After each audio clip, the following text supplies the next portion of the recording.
संचालक महोदय, आज भारत मुक्ति मोर्चा एवं राष्ट्रीय पिछड़ा वर्ग मोर्चा के द्वारा 26 जुलाई 1902 आरक्षण दिवस एवं माननीय एच.एस. मौर्य साहब पूर्व प्रदेश अध्यक्ष सेवानिवृत्ति के अवसर पर सम्मान समारोह एवं प्रबोधन कार्यक्रम ये आज रखा गया है। सबसे पहले आप लोगों से हम लोग क्षमा चाहेंगे, किसी कारणवश से हम लोगों का विलम्ब हुआ, हम लोग आपके यहाँ लेट पहुँचे, इसके लिए मैं आप लोगों से क्षमा चाहता हूँ। साथियों, समस्त मूल्यवादी बहुजन समाज में जन्मे समस्त महानायक नायिकाओं को मैं अभिवादन करता हूँ और आज हमारे बीच में बैठे हमारे पूर्व प्रदेश अध्यक्ष मौर्य साहब को बहुत बहुत बधाई देता हूँ कि आप सेवा पूर्ण करके हम लोगों के बीच में पुनः हम लोगों को मार्गदर्शन करेंगे और हम लोग इस संगठन को लंबा मतलब बड़ा करने में हम लोग अपनी भूमिका निभाएंगे। साथियों, आज का जो विषय है और आज की अध्यक्षता कर रहे आदरणीय प्रेमिल गौतम साहब प्रदेश कार्यकारिणी इनका वाली उनको भी अभिवादन जय मूलवासी। साथियों, आज का जो विषय है जानवरों की गिनती करना मगर ओबीसी की जाति आधारित जनगणना न करना, यह कांग्रेस आरएसएस बीजेपी के द्वारा ओबीसी का सबसे बड़ा अपमान है, एक गंभीर चर्चा। इसी के साथ में जुड़ा हुआ दूसरा विषय है बहुजन मूल्यवादी समाज को आरक्षण की सही जानकारी ना होना, एक गंभीर चर्चा। ये दो विषय हैं और दोनों विषयों में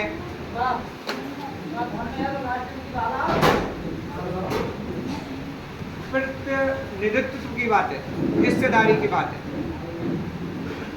तो मैं अपनी बात रखने से पहले आप लोगों से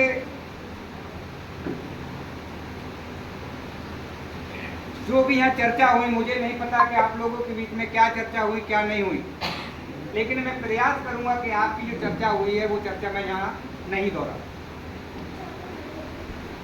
क्योंकि ज़्यादातर वक्ता जो दिए हैं और उन वक्ताओं ने विषय पर ही बात रखी होगी,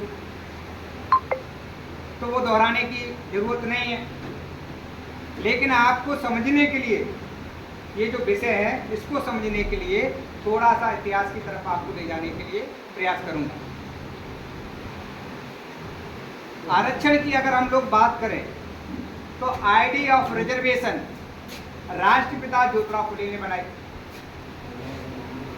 और 19 अक्टूबर 1882 को उस समय की जो अंग्रेज हुकूमत थी उस हुकूमत को लिखित मेमोरेंडम राष्ट्रपिता ज्योतिराव फुले ने दिया और कहा कि जिसकी जितनी संख्या उसको उतनी हिस्सेदारी दो। उस समय राष्ट्रपिता ज्योतिराव फुले ने ये बात कही। ये बात जब कही तो ज्योतिराव फुले ने कोई ऐसे वैसे तो कही नहीं होगी, सोच समझ के कही होगी। वो ज्योतिराव फुले कितने पढ़े? 7वीं क्लास। 7वीं क्लास पढ़ा आदमी मेमोरेंडम लिख कर दे रहा है उस समय की हुकूमत को कि हमारी जितनी संख्या है उतनी हिस्सेदारी दो, प्रतिनिधित्व दो, और लिखित में दिया। इसका मतलब है राष्ट्रपिता ज्योतिराव फुले को ये बात पता था कि हमारी हिस्सेदारी नहीं है और हमारी हिस्सेदारी बढ़ाई जाए। ये काम करने का काम किया। ये बात जब ये ज्योतिराव फुले जी ने शुरू की, उसके बाद में छत्रपति साहूजी महाराज ने 26 जुलाई 1902 को रिजर्वेशन की नींव रखने का काम किया, अमल करने का काम किया। पता है क्यों किया ये अमल करने का काम? क्योंकि छत्रपति शिवाजी महाराज ने देखा कि जो प्रशासनिक जो मेरा संस्थान है कोल्हापुर, यहाँ 71 नौकरियां हैं, 71 नौकरियों में से 9 नौकरियों पर बहुजन है और सारी की सारी नौकरियों पर ब्राह्मणों का कब्जा है। और उन्होंने देखा हमारे संस्थान में लगभग 52, हमारे निजी संस्थान में जहाँ निजी कारोबार है जिसका मैं राजा हूँ, उसमें 52 पोस्टें हैं। 52 पोस्टों में लगभग 7 बहुजन हैं और सारे के सारे ब्राह्मण लोग हैं। तो उन्होंने देखा कि प्रशासन में भी जो गवर्नमेंट रूल है वहाँ भी ब्राह्मण और निजी कारोबार है मेरा, वहाँ पे भी ब्राह्मण। ये सारा छानबीन किया उन्होंने, और करने के बाद में छत्रपति साहू जी महाराज ने देखा कि इस देश में ऐसी व्यवस्था करना चाहिए कि मैं कोई निर्णय लूं हमारे लोगों के लिए अमल होना चाहिए, क्योंकि अभी तक जो मैं निर्णय लेता हूं उसमें अमल तो ब्राह्मण करते हैं।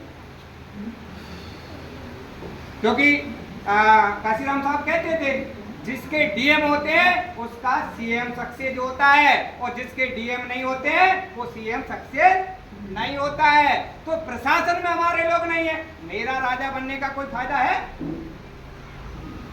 मान लो मध्य प्रदेश का आपको मुखिया बना दिया जाए और सारे के सारे ब्राह्मण डीएम हो और मुखिया आप हो, आप चला पाओगे अपना मध्य प्रदेश? तो छत्रपति साहू जी महाराज सोच रहे थे कि अगर मैं इनको हिस्सेदारी दूंगा तो ये लोग हमारे प्रशासन में होंगे और मैं जो निर्णय लूंगा उन पर ये लोग अमल करने का काम करेंगे। तो हमारे लोगों को सबसे बड़ी बात क्या है, आरक्षण की सही समझ नहीं है। ये बात ऐसे ही थोड़ी लिखा गया है, ये विषय वास्तविकता यही है। आरक्षण क्या है? आरक्षण का प्रतिनिधित्व छत्रपति साहू जी महाराज ने क्या निकाला, अगर इनको हिस्सेदारी दी जाए इसका मतलब है आरक्षण का मतलब प्रतिनिधित्व, प्रतिनिधित्व का मतलब हिस्सेदारी। तो हिस्सेदारी देने के लिए 50% उन्होंने रिजर्वेशन लागू किया। रिजर्वेशन लागू किया। सांगली का ब्राह्मण गणपत राव अभियंकर, जो उस समय का सांगली का रहने वाला था, वकील था, गणपत राव अभियंकर, वो गया और छत्रपति साहू जी महाराज से कहा ज्यादा हो रहा है। तो छत्रपति साहू जी महाराज ने कहा क्या ज्यादा हो रहा है? तो उन्होंने कहा आरक्षण ज्यादा हो रहा है। तो छत्रपति साहू जी महाराज गणपत राव ब्राह्मण को घुड़सवार में लेकर गए, जहाँ घोड़े बनते थे, और वहां ले जाकर उन्होंने कहा ये देखो घोड़े देख रहे, तो सबके मुंह में चने लगे थे, खा रहे थे। उन्होंने आदेश दिया इन घोड़ों को छोड़ो, एक जगह चना इकट्ठा करो और सबको भेजो। तो जो घोड़े एक जगह जब डाले गए चना है, तो जो बीमार थे, लंगड़े थे, लूले थे, वो गधे नहीं खा पा रहे, वो घोड़े नहीं खा पा रहे थे। तो उन्होंने कहा देखा आप आरक्षण की बात कर रहे हो, मैंने जो दिया है इसका परिणाम देख रहे हो। जो लोग मतलब दुबले हैं, पतले हैं, और जो धाकड़ है, धाकड़ आगे आ रहा है, और जो लोगों को जरूरत है वो नहीं आ पा रहा है, इसलिए मैंने दिया। तो वो वहां से चला गया। जब वो वहां से गया तो छत्रपति साहू जी महाराज ने एक और बात उससे कहा कि मैं जो रिजर्वेशन दे रहा हूं ये मेरा संस्थान है, कोल्हापुर सांगली दूसरा संस्थान है, वहां का नहीं दे रहा हूं, वहां का पटवर्धन, उस समय के जो थे वो पटवर्धन संस्थान के मुखिया थे, उन्होंने कहा मैं सांगली का नहीं दे रहा। तो ये बात समझ में आना चाहिए हमारे लोगों को कि रिजर्वेशन है, ये रिजर्वेशन किसने दिया और किसने विरोध किया, ये भी हमारे लोगों को जानकारी होना चाहिए। तब तो आपको समझ में आएगा कि रिजर्वेशन क्या है। तो क्या हुआ, ब्राह्मण ने विरोध किया। उसके बाद में 1918 में साउथ बोरो कमीशन आया। जब 1918 में साउथ बोरो कमीशन आया तो फिर जाकर बाल गंगाधर तिलक जी ने विरोध किया, और छत्रपति साहू जी महाराज के कहने पर जोगन्नाथ मंडल और बाबा साहब अम्बेडकर ने उसका स्वागत किया और सम्मान किया। कहा आने दो, क्यों? क्योंकि विधि मंडलों का गठन करना चाह रहा था। क्या? साउथ बोरो कमीशन। तो तिलक ने जो हथनी, जो कोल्हापुर के पास में गांव है, वहां विरोध किया और कहा कि तेली, तबोली और कुलभटों को जाकर क्या विधि मंडलों में हल चलाना है। ये बात कितने लोगों को पता है? बाल गंगाधर तिलक की एक बात हमारे लोगों को जरूर पता है, बाल गंगाधर तिलक जी ने कहा था स्वराज्य मेरा जन्म सिद्ध अधिकार है, इसे मैं लेकर रहूंगा। सारे लोगों को पता, पढ़ाया जाता है ये लाइन। लेकिन तेली, तमोली, कुलभटों को जाकर विधि मंडलों में क्या जाकर हल चलाना है, ये बात कितने लोगों को पता है? पता है किसी को? गाली दी। और बाल गंगाधर तिलक को हम क्या कहते हैं? लोकमान्य तिलक। सम्मान देते हैं, बड़े सम्मान से बुलाते हैं। जो आदमी हमारे विधि मंडलों में जो लोग चुन के जाने वाले हैं, अंग्रेज हमको हिस्सेदारी देने वाले थे, उसका विरोध कर रहा है, और उस आदमी को हम लोग महान बनाने में लगे हुए। कितना महान आदमी था ये लोग हमको समझना चाहिए। कितने महान आदमी थे ये, हमारे अधिकारों का विरोध कर रहा है और उस आदमी को हम अपना नेता मान रहे हैं। उसका जवाब उस समय गाड़गे बाबा।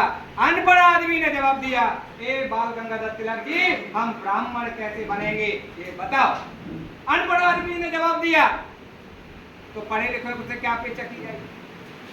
अनपढ़ आदमी जवाब दे रहा है, इसका मतलब है पढ़े लिखे आदमी को ज्यादा सोच रखना चाहिए। फिर इसके बाद में साइमन कमीशन आया, और साइमन कमीशन आया तो साइमन कमीशन जब आया भारत में, उस समय छत्रपति साहू महाराज जीवित नहीं थे। छत्रपति साहू महाराज यहाँ से जा चुके थे, लेकिन जब साइमन कमीशन आया तो बाबा साहब अम्बेडकर ने उसका स्वागत किया।